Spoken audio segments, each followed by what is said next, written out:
It's your boy, and we're back with another Master Duel video. Today's video is going to be a Banlist reaction. We got a new Banlist. I don't expect anything big out of this. Two top tier decks are doing well right now. They're pretty new.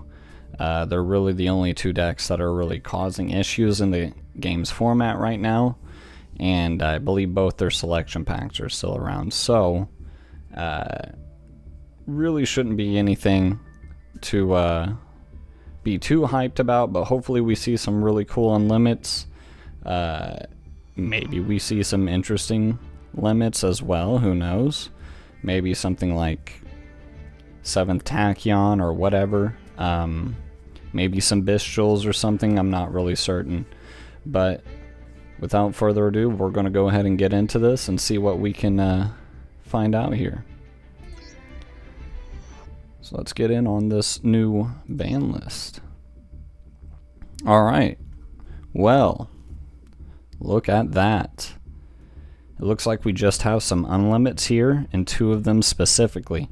We have Brilliant Fusion, back to 3, from 1 to 3, and Block Dragon, that fairly recently came off the ban list. I think Brilliant Fusion might have came off the ban list somewhat recently as well.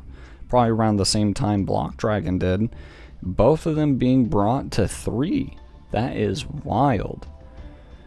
Well, I haven't seen Adamanticators at all during any of my playtime recently, so it's pretty illogical to see Block Dragon going to 3 here.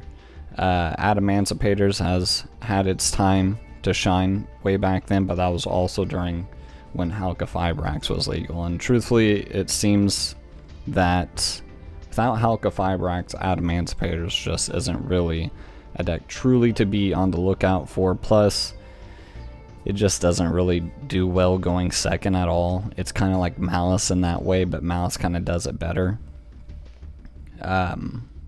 So that's really cool to see Block Dragon going to 3 here. Really cool card, really powerful card. If you guys aren't familiar with Block Dragon at all, when it leaves the field, and it can special summon itself pretty easily by banishing 3 earth monsters from your hand or graveyard. If it leaves the field and goes to the graveyard, you can add up to 3 rock monsters from your deck to your hand whose total levels equal 8.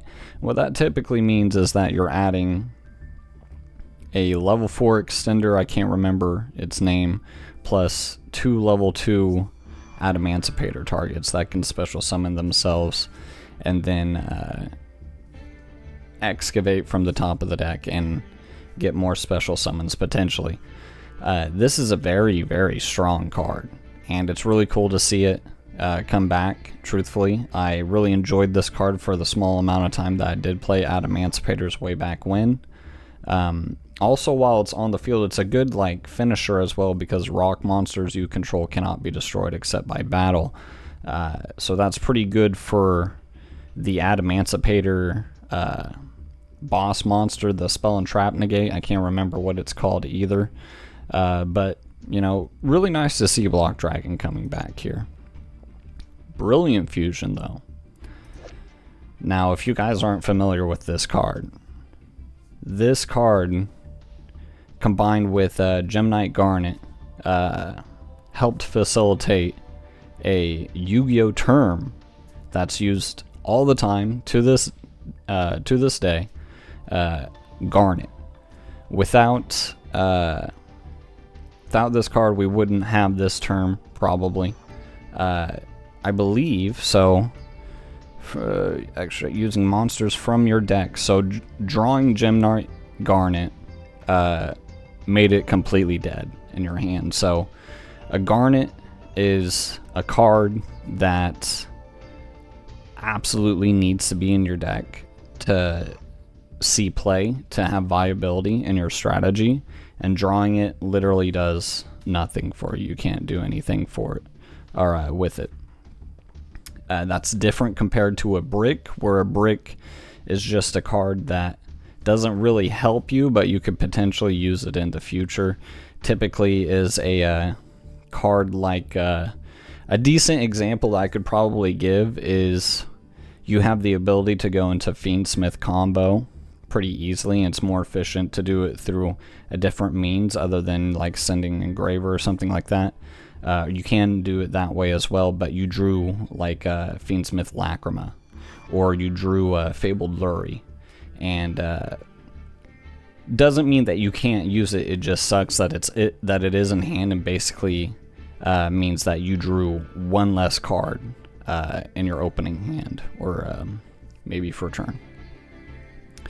But it is really cool to see Brilliant Fusion coming back. I didn't think we would be seeing this card coming back. Truthfully, it feels like Konami kind of hates this card's existence just because it's so versatile. It really does like kind of just make any deck have an extender. It's pretty cheap on the extra deck cost. You only need to put in Gem Knight Seraphonite, I believe is what it's called. Seraphonite gives you another normal summon while it's on the field, and Brilliant Fusion goes into it very easily. I used to play Brilliant Fusion a lot back in the day when it was at 3. I used to put it in like an invoked deck or whatever, right, to help extend further, give me an extra normal summon, put enough bodies on the field as well, and then like tribute for like Obelisk the Tormentor or whatever. It was really bad. It was really bad, but I really liked it back in the day. You could also get a Makaba going as well, so you'd have Obelisk the Tormentor and an Omni Negate and invoked Makaba. It was so terrible, but I really liked it back in the day. So to get more specific, what you would typically do with this is you would play Brilliant Fusion, attempt to summon Gem Knight Seraphonite by sending Gem Knight Garnet, and probably Perform a Pal Trick Clown, because when it gets sent to the graveyard, it summons itself back out. So you'd have Gem Knight Seraphonite giving you an extra normal summon on top of getting Performage or Perform a Pal. I'm not really certain which part of the archetype it is a part of, but Trick Clown would then summon itself out, and you get 2 free bodies on the field through this card. And back in the day, that was really, really good. These days, with Link monsters, this card is even better. Again, the only problem is the fact that you have to play a Garnet, the true Garnet, the original Garnet, and a Brick. You really don't want to see either of those. You can get away with opening Trick Clown. You can't get away with opening Gem Knight Garnet. But really cool card, something I can see easily is this. I mean, you play Brilliant Fusion, summon Seraphonite, Trick Clown, and then that's full Fiendsmith combo right there off of one card, and you haven't even, dedicated to your normal summon here. No actual archetypal plays. You can kind of use this to bait anything out, potentially. Am I going to say that it's going to see play? I mean, much more likely, since it's at 3 now. It makes it go from, at one copy, it was just not viable. I mean, you're playing essentially the one Brilliant Fusion as the one extra extender in your deck, but you're playing 2 bad cards to facilitate it. 2 cards you don't want to see, and it at 3, way more viable. Actually makes it viable. So we could potentially be seeing this card being played. I kind of wish I didn't just craft some Millennium cards. I'm a little bit behind on the Millennium, the Millennium trend, but I could totally see this being played as like a generic extender, 100%. But we'll just have to wait and see.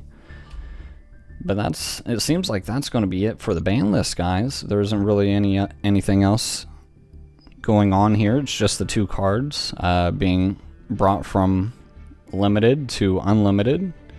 So that's pretty cool. 2 cool cards, honestly. So I'm pretty hyped about seeing, or potentially seeing, some play. Mainly Brilliant Fusion. Block Dragon's kind of whatever. Block Dragon kind of just means Adamantipator's, but Brilliant Fusion, generic extender that can be played in like basically any deck. It doesn't matter what deck you play.